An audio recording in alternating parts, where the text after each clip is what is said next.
Good afternoon and welcome back to the YouTube channel, everyone. And today we are going to take the Jag out for a long road trip as his first 500-mile round trip test. I'm a little bit nervous, I must say, but I think the car is up to it, and there's only one way to find out. It is a car, it needs to be driven. I'm going to go to Manchester and back. That is a 500-mile round trip. So let's see how the car performs. And yeah, I'm really kind of excited and nervous and looking forward to the long drive and spending plenty of time with my Jag.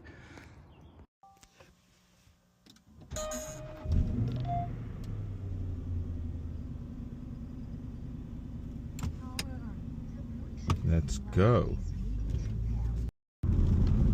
Just coming up to the motorway now, and as we set off on this 500-mile round trip to Manchester, and really hoping the old girl get us there and back in one piece without any issues.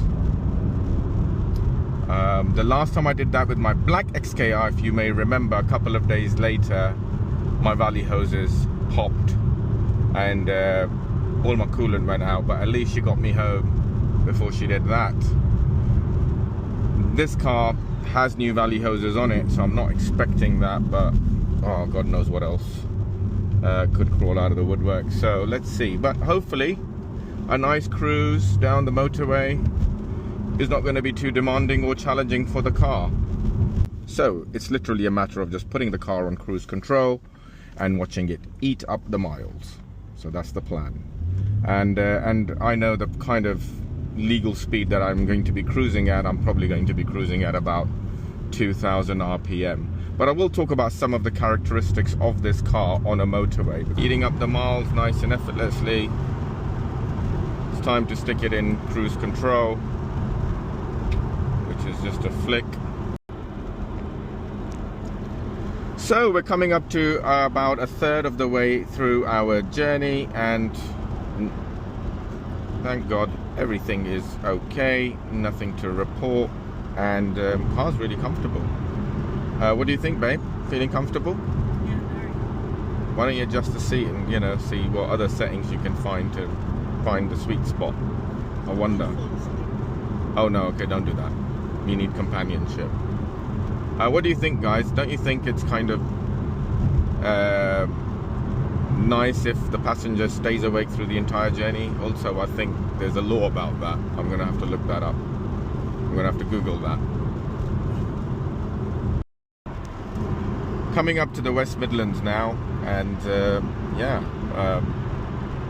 the car is just humming along, as you can see, just under 2,000 revs, doing 68 miles per hour. I wonder what that's doing to the fuel average. Well, it's ticked it up a little bit.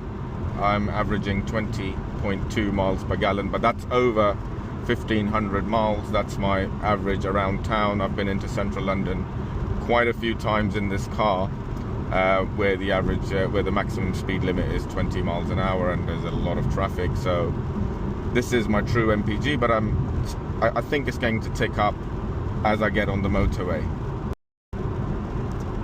As I don't reset my trip computer per journey or regularly or per tank, or I just reset it once when I buy the car, and then I want to know everything when all is said and done.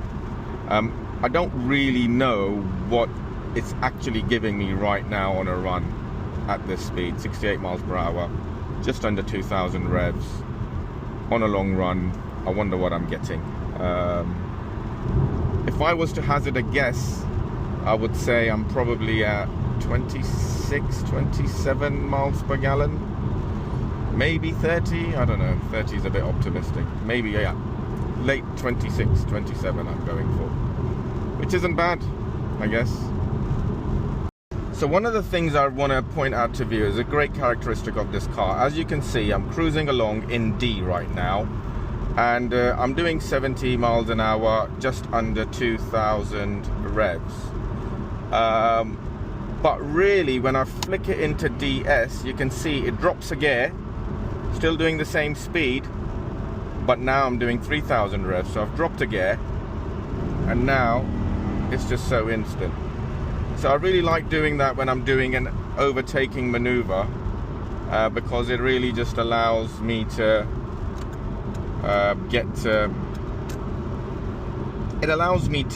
get past big lorries and other dangerous cars quickly and perform my overtaking maneuvers very quickly. So I just love the way the car just is cruising along at 70 miles an hour, relatively docile, and then all of a sudden you flick this to the right and the characteristics of the car just totally change.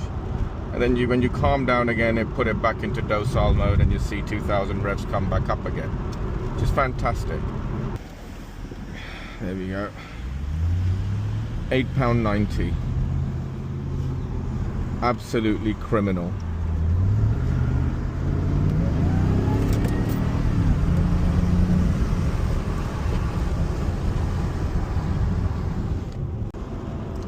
Coming up to 2/3 of the journey. Just paid the toll, and should be coming into Staffordshire, and yeah, bobbing along. MPG's creeping up nicely, still just resting under 2,000 revs, and yeah, really quite comfortable here. How about you, babe? Sore? Comfortable? Alright, actually. Good. Yeah, 250 miles done. And another 250 to go. Let's do this.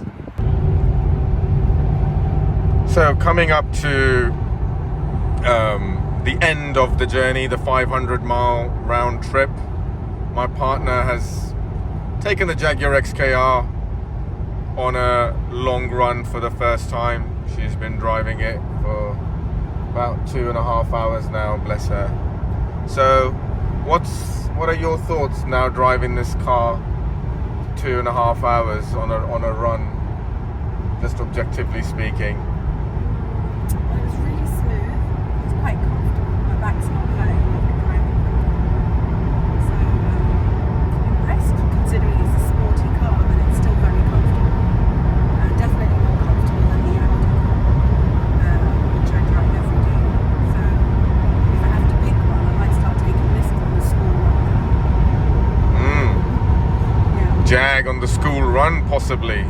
It's more comfortable than the Audi. Definitely. And the extra padding in the seat is definitely a thing. It's a thing. The X150 has this extra pad in the seat in the middle, which just, the extra padding really helps. Feels very cushioned, right? Yeah, totally. So yeah, top marks. Out of 10? For a long drive, I'm going to give it a 9.5. Whoa, 9.5. For a long drive with no traffic. Yeah, this is a great GT cruiser. This car is made to cross continents, and it will in the summer. This is going to the Netherlands, The Hague. Yeah. Yes. Nawaz said it's his dream car. That is some compliment. He's earned a drive round The Hague in this car. We have to take it to him. Well, there you have it. We made it back at 2:30 a.m. last night. It was very late and I was very tired. So this is the morning after the night before. And I trust this car a lot more now, having done that long journey in it and it not giving me any problems whatsoever. It was a great test drive to do. And it was very, very comfortable. To get an objective opinion of how an XKR performs on the motorway, I also got my partner to drive the car back for 2.5 hours, and at the end of it she said that she found it a lot more easier and comfortable to drive than our brand new Audi e-tron. So that is some compliment, and it just goes to show what a great GT cruiser this is in its performance class. It's probably one of the most comfortable cars. So yeah, really pleased with this, and yeah, thanks a lot for watching. Until next time.